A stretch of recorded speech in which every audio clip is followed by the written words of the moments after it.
একজন সাহাবা হুজুর বলে উঠলেন, ইয়া রাসূলুল্লাহ, ইয়া হাবিবাল্লাহ, বেয়াদবি মাফ করবেন, ক্ষমা করবেন।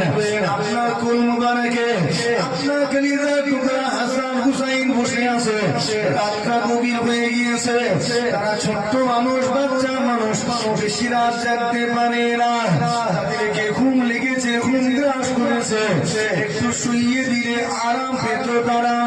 ইয়া রাসূলুল্লাহ, ইয়া হাবিবাল্লাহ, হুজুর আপনি যদি অনুমতি দেন তাহলে আমি তাদেরকে তাদের বাড়িতে তার আম্মা ফাতেমার কাছে পৌঁছে দেব।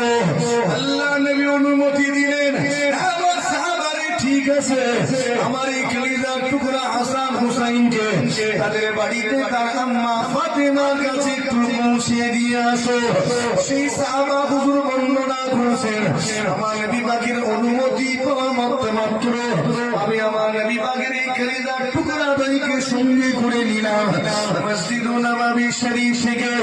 যখনই আমার পা, আমার কদমটা মসজিদুন নববী শরীফের বাইরে বের করলাম, বাইরে বের করার সাথে সাথে দেখি আল্লাহ পাকের হুকুমে আসমানে একটা নূর প্রজ্বলিত হতে লেগেছে।